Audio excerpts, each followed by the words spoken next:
Bien, vamos a empezar entonces con lo que es el componente palpatorio de la estructura de la muñeca, la mano y los dedos.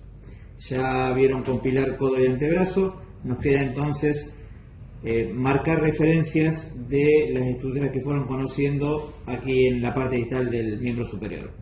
Por una cuestión de practicidad vamos a arrancar de distal a proximal. Vamos a empezar inicialmente ubicando los 5 dedos. Recordamos que los numeramos de radial a cubital, primero, segundo, tercero, cuarto y quinto dedo con su nombre correspondiente: pulgar, índice, mayor, anular y meñique.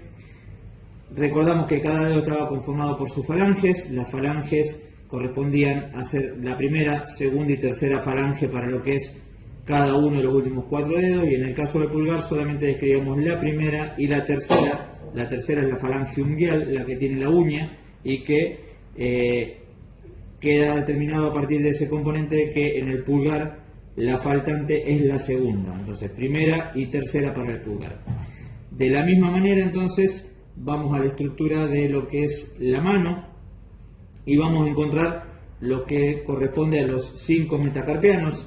Cada metacarpiano nace, o termina, mejor dicho, porque es la parte distal, a partir del inicio de los dedos, y va a llegar hasta lo que es lo que corresponde al talón de la mano, a la parte de apoyo, si queremos mostrar lo que sería el talón de la mano, la parte final de la palma, y siempre también numerados de radial a cubital, como primer metacarpiano, segundo metacarpiano, tercer metacarpiano, cuarto y quinto metacarpiano.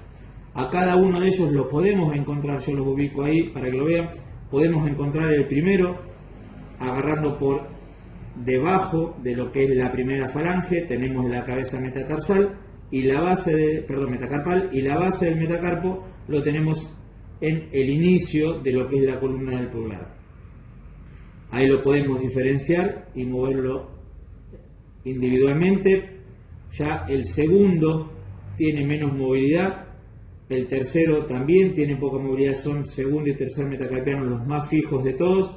Ya cuarto y quinto vuelven a tener movilidad uno respecto del otro y los podemos separar y diferenciar en el movimiento, quedando cada uno de ellos determinando un espacio que es el espacio interóseo y que puede ser palpable entre las cabezas metacarpianas.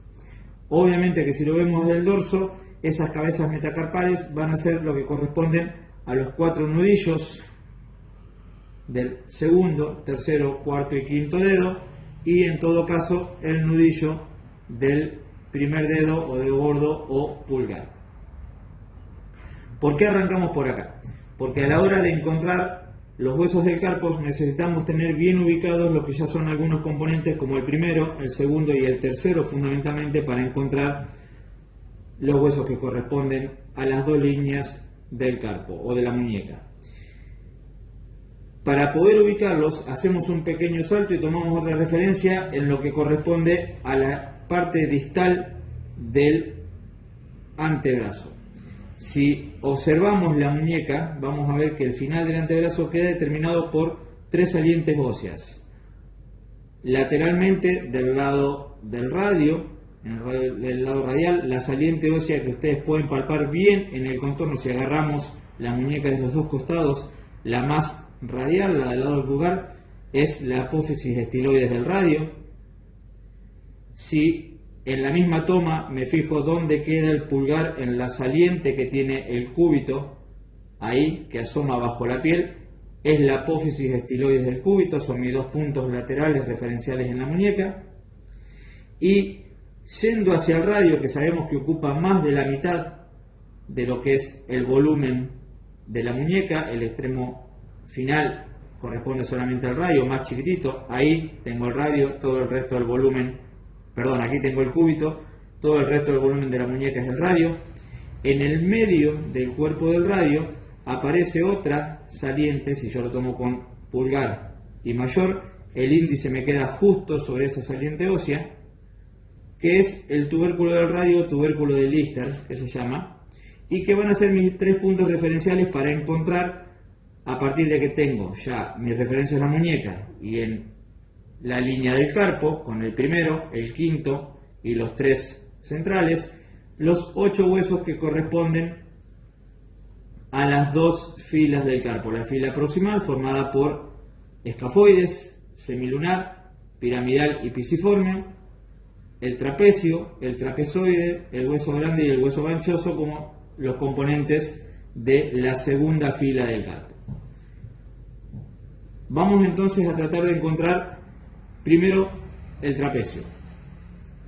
Si yo quiero un poquitín la mano y la pongo en posición neutral, me va a quedar en la parte más superior lo que es la apófisis estiloides del radio y el primer metacarpiano.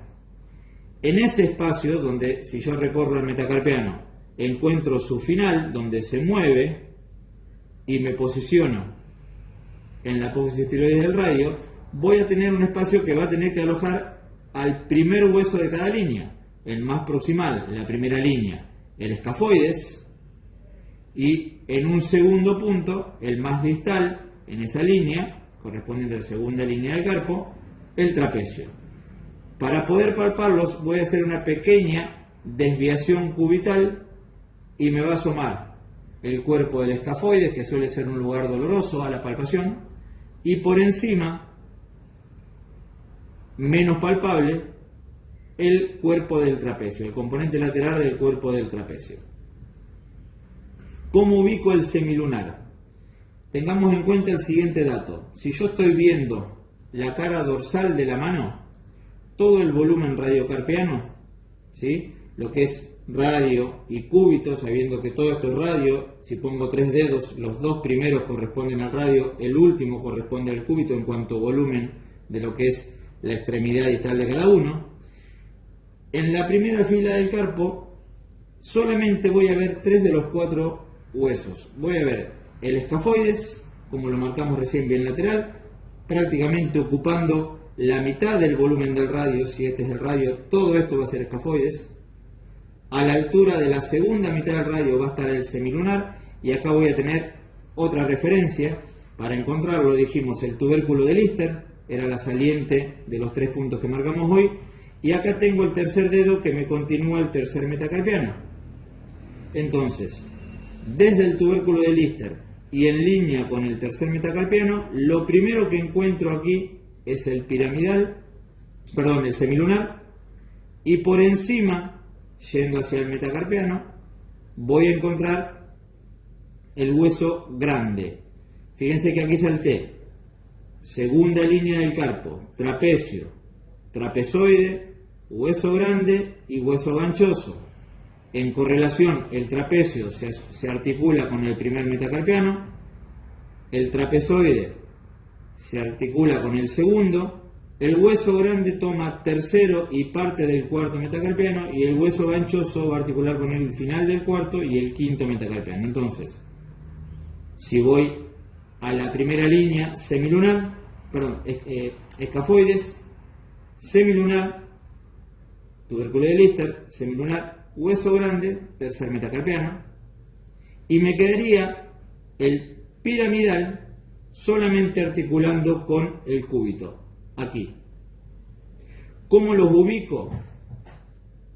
Si yo me posiciono sobre el tercer metacarpiano y me voy hacia la línea del carpo que encuentro, van a palpar una depresión, como que al terminar el tercer metacarpiano se caen sobre una depresión, sobre una superficie cóncava que tiene el hueso grande. Y si quiero palpar el semilunar, lo que tengo que hacer es traer la mano en flexión de muñeca, y la saliente que me asoma es el semilunar antes del tubérculo de Lister en el radio. Entonces, para palpar el hueso grande, en línea con el tercer metacarpiano, levemente la muñeca a la extensión y caigo sobre el hueso grande donde termina el tercer metacarpiano, y para palpar en esa línea el semilunar, que ya corresponde a la primera fila del carpo, la llevo a la flexión a la muñeca y lo palpo del tubérculo de Lister un poquito por delante, ya saliendo. Lo que me queda por ver entonces a la altura del cúbito es solamente el piramidal, que lo encuentro aquí. ¿Por qué no puedo ver desde acá el pisiforme, porque en ubicación el pisiforme es netamente ventral en la muñeca. Si yo ubico entonces escafoide, semilunar y piramidal y me quedo con la punta de mis dedos en cada uno de ellos, si yo lo levantara para verlo ventral, el pisiforme en vez de estar al lado, en vez de estar ubicado acá, va a estar ubicado por delante, más ventral del piramidal. Escafoides, semilunar, piramidal. Aquí adelante el pisiforme. Ahora vamos a ir a la parte ventral de la mano y lo vamos a ver. Entonces, repaso rápido. Apófisis estiloides. Aquí. Tubérculo del Lister o tubérculo del radio. Apófisis estiloides del cúbito. Voy a la primera línea y muevo mis dedos. Escafoides, bien lateral. Semilunar, piramidal. Paso a la segunda línea. Trapecio, en línea con el primer metacarpiano. Trapezoide, en línea con el segundo metacarpiano y toman como referencia el segundo nudillo. Hueso grande, si bien siguiendo el tubérculo de Lister, semilunar, hueso grande, tercer metacarpiano. Hueso ganchoso, para unirme al cuarto y al quinto metacarpiano, teniendo en cuenta que detrás del hueso ganchoso tengo el piramidal y la apófisis estiloides del cúbito. Si lo hago ventralmente, se me invierten, lo que estaba del lado radial con la mano pronada, al supinarlo me queda al lado externo, ubico el primer metacarpiano, ubico la apófisis estiloides del radio, ubico la apófisis estiloides del cúbito. No puedo palpar el tubérculo del Lister porque estaba en el dorso del radio, el tubérculo radial, pero sí me queda, si lo pongo en posición neutra, la estiloides, el primer metacarpiano y el escafoides ahí adentro, como lo habíamos dicho, y desde acá ya puedo empezar a contar hacia el cúbito, escafoides, primera línea, semilunar, piramidal. Dijimos que escafoides y semilunar tomaban todo el volumen del radio, el piramidal que tomaba articulación con el cúbito, y el pisiforme aquí sí lo puedo palpar. Si llevo la muñeca un poquito a la extensión, va a ser la saliente ósea que tenemos bien ahí, bien palpable, sobre lo que sería la línea del quinto metacarpiano. Para que nos ubiquemos, una vez que detectan el pisiforme, ya aquí en el vientre de la mano, lo que es la segunda línea, trapecio, trapezoide, hueso grande y hueso ganchoso, se me empiezan a perder porque me aparece el componente muscular de lo que es eminencia tenar y eminencia hipotenar. Pero del pisiforme yo puedo irme en dirección del primer espacio interóseo, a donde tengo el pliegue aquí del espacio interóseo, tras una línea imaginaria, y desde el pisiforme, si salto por esa línea, encuentro otra saliente ósea prácticamente en la base del cuarto metacarpiano, y va a ser el gancho del hueso ganchoso, esa apófisis ganchosa que tiene el hueso ganchoso. ¿Por qué marcamos esto? Porque dijimos que en cara ventral había dos componentes ligamentarios, o había un componente ligamentario con dos banderetas que era muy importante, que era el ligamento anular del carpo o el retináculo flexor. Si yo considero que el retináculo flexor sale desde el trapecio y el escafoides a nivel de la primera columna, que es el metacarpo, el primer metacarpiano, y transcurre en forma de bandeleta para encontrar el pisiforme y el hueso ganchoso, tengo aquí formado el retináculo que me va a ser el techo de todas las estructuras que entran a la mano desde el antebrazo, estructuras tendinosas, arteriales y ligamentarias, y nerviosas, y que van a dar movilidad y sensibilidad al resto de la mano. Entonces, aquí el ligamento anular, y queda formado por otro techo ligamentario, un segundo canal, un segundo túnel, que es lo que se denomina el canal de Bouchon, entre el pisiforme y el gancho del hueso ganchoso. Este canal es importante porque, como dijimos que por el ligamento anular, por el retináculo, entra el nervio mediano, aquel que cuando se comprime me da el síndrome del túnel carpiano, en el espacio que queda entre pisiforme y hueso ganchoso va a estar pasando el segundo nervio que entra a la mano a nivel ventral, que es el nervio cubital, se lo vamos a conocer cuando vemos sistema nervioso, que viene desde el lado del cúbito y pasa por el canal de Bouchon, puntualmente entre pisiforme y gancho del hueso ganchoso, para dar sensibilidad a la parte cubital de la mano. Ahí tenemos entonces descritos lo que son los componentes óseos de la estructura final del antebrazo, muñeca y mano. Nos queda por ver solamente los movimientos antes de pasar a la parte muscular. Dijimos que para la muñeca teníamos el componente de flexión, cuando se acercaba la palma de la mano a la cara ventral del antebrazo; extensión, cuando el dorso de la mano se acerca al dorso del antebrazo, tomando la línea media que es el eje del antebrazo y que va hacia el tercer dedo. Cuando se desplaza hacia cubital la muñeca, la describo como desviación cubital o desviación medial. Inclinación medial o inclinación cubital también es válido. Si de esa línea media vengo hacia el radio de menor amplitud, es la inclinación o desviación radial. Y a la hora de analizar los dedos dijimos que podíamos describir la flexión de cada una de las falanges o de todas juntas, la extensión de los dedos que se asocia a la de la muñeca, la separación o abducción de los dedos y la aproximación o aducción de los dedos.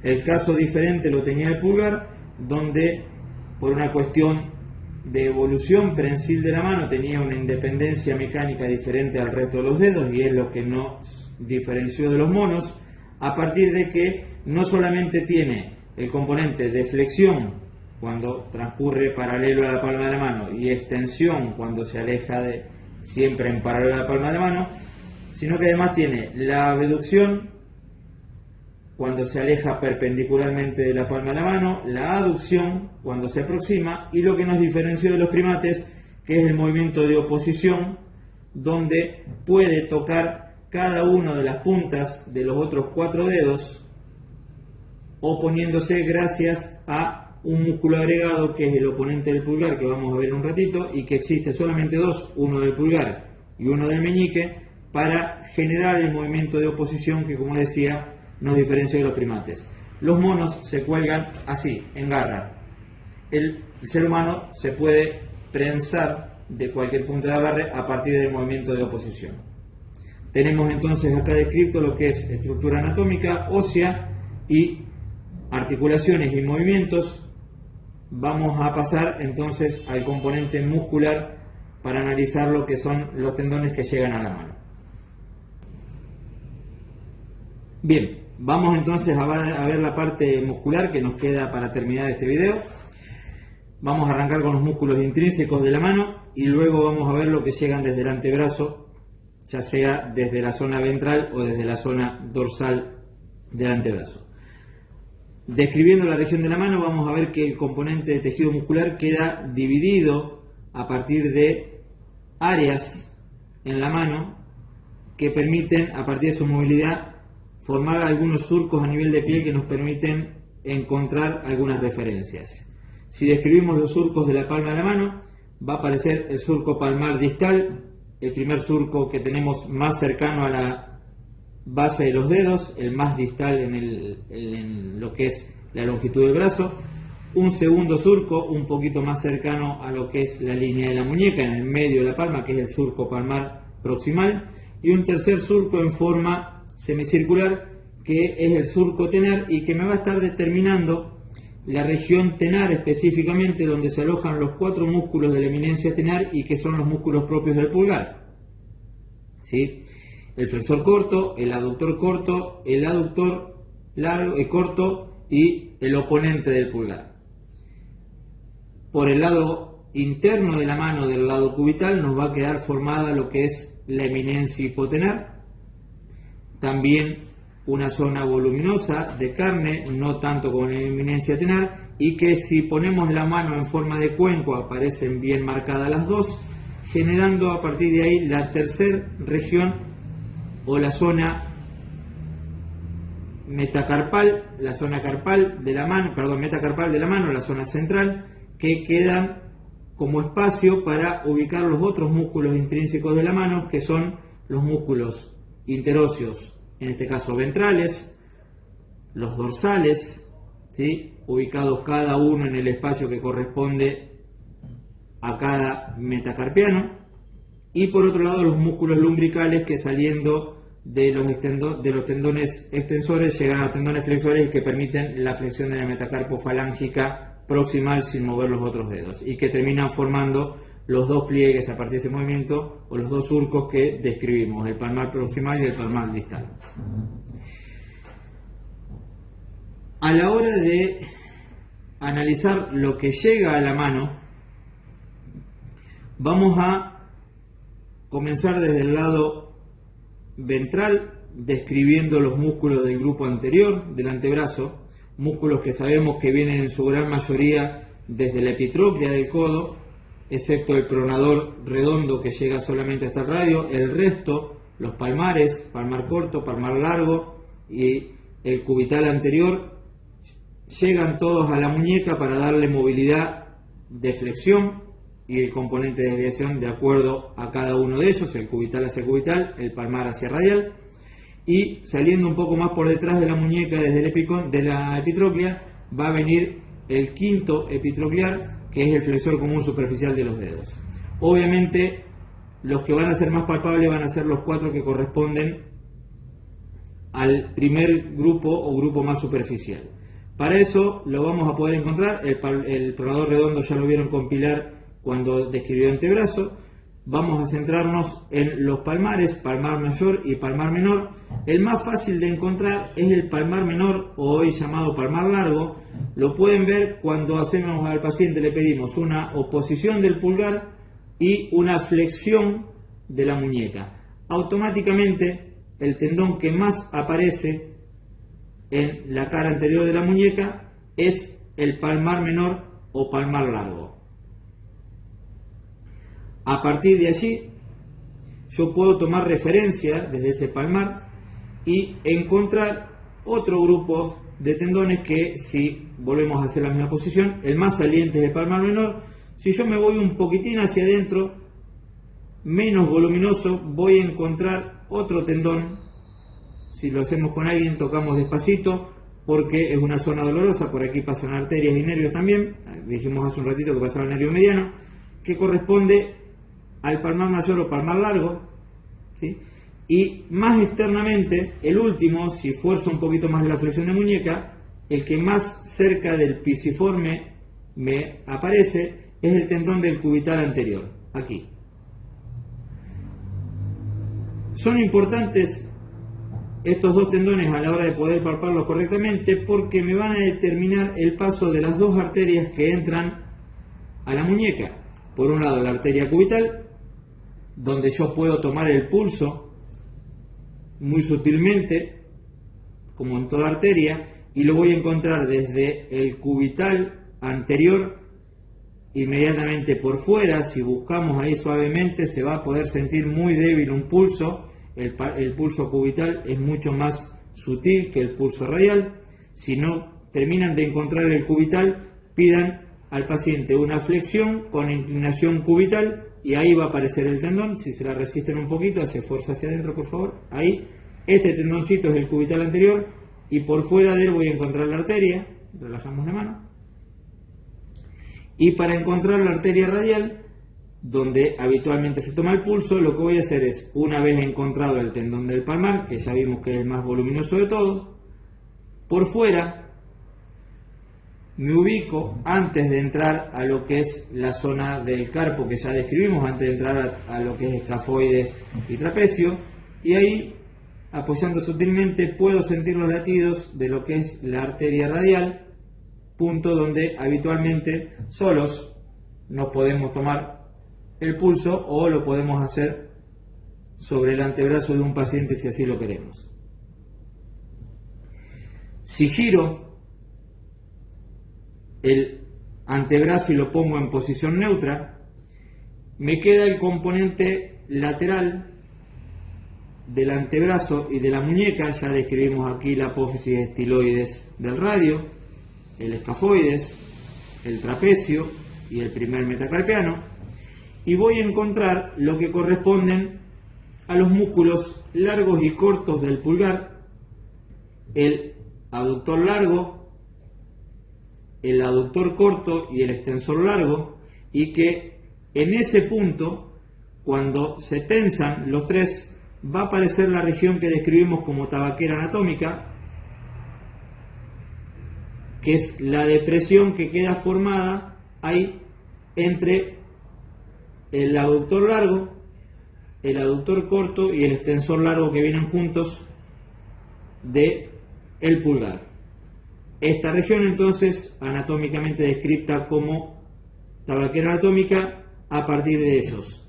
Puedo palpar, poner de nuevo en tensión, puedo palpar en el fondo de la tabaquera anatómica la estiloides radial, y con mucho más sensibilidad en la mano se puede percibir lo que sería el recorrido por debajo de los tendones del retináculo extensor, como describimos hoy el retináculo flexor o ligamento anular del carpo, que envuelve a la muñeca completa. En el caso del dorso vamos a tener el retináculo extensor, porque es el que contiene a los músculos extensores de la muñeca. Yendo a describir los músculos extensores de la muñeca, ¿sí? No lo puedo ver con los palmares, con la zona ventral, porque el flexor común superficial y el flexor común profundo quedan todos tapados a partir de lo que es la musculatura de la eminencia tenar y la eminencia hipotenar, pero en el caso del dorso sí puedo ver, a la hora de extender los dedos y extender la muñeca, lo que corresponde a cada uno de los 4 tendones terminales del extensor común de la muñeca, que está viniendo desde el antebrazo, ¿sí? Cada uno, al entrar a la muñeca, dijimos, se dividía en 4 tendones, que terminaba en la segunda falange de cada dedo por medio de 2 banderetas laterales, y una falange más, que una bandereta más, que llegaba a lo que es la falange distal, homólogo de los 2 flexores, superficial y profundo, que como dijimos no podemos ver, pero que recordamos que también se dividía, una vez entrado al carpo, en 4 tendones, uno para cada dedo.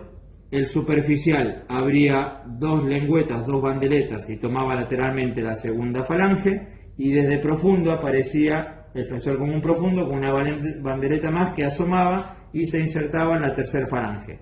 Si discriminamos el movimiento, en el caso del extensor levanta y extiende todas las falanges a la vez. En el caso de los flexores, para la flexión de las falanges, podemos frenar todas las primeras, y si le pedimos que solamente flexione la falange distal, el que está actuando principalmente es el flexor común profundo. Obviamente que no es fácil de discriminar. La mayor parte de los pacientes flexiona todos los dedos, todas las falanges al mismo tiempo. Eventualmente, si le frenamos, podemos activar la tercera falange, pero si le pedimos que lo haga solo, fíjense que el movimiento nace en la segunda. En algunos casos se puede hacer la flexión solamente de la tercera falange entrando en tensión, pero son discriminaciones mecánicas un poquito más difíciles de lograr, y que surgen cuando hay mucha independencia muscular en la mano. Tenemos entonces vistos ya palmar menor, palmar mayor, cubital anterior, vimos arteria cubital, arteria radial, tabaquera anatómica con aductor largo, extensor corto y extensor largo del pulgar, el extensor común de los dedos que llegan ahí. Podemos ver en el dorso también, aunque es difícil de discriminar, pidiéndole al paciente que cierre tercer y cuarto dedo y extienda índice y meñique, que si recordamos tienen sus propios extensores, el extensor propio del meñique y el extensor propio del índice, sin que entre tanto en tensión el extensor común de los dedos por anular los otros 2, y me quedaría desde la parte más interna, estamos del lado del cúbito, pero en cara posterior, pidiendo una desviación cubital hacia extensión. Como hoy palpaba el cubital anterior por delante, voy a palpar el cubital posterior ahí detrás, ¿sí? A ver si lo podemos ver del otro lado, por ahí más fácil. Repetimos, la desviación cubital provocada por ambos cubitales, anterior y posterior. Si la asocio a la flexión, hace un poquitín de fuerza hacia arriba y hacia adentro, el cubital anterior es el que más aparece, pero si la asocio a la extensión, el que más aparece posteriormente es el cubital posterior. Ambos llegando a lo que es la base del quinto metacarpiano, uno por cara ventral, uno por cara dorsal. Tenemos entonces ahí todos los músculos extrínsecos que llegan a la mano, los músculos intrínsecos de la región de eminencia tenar, eminencia hipotenar, y los de la región de la mano, donde en cada uno de los espacios podemos encontrar el cuerpo de los interóseos. Interóseos ventrales, que eran 3, interóseos dorsales, que eran 4. Esto siempre lo vamos a ubicar bien en el espacio que queda formado entre cada hueso metacarpial de la mano.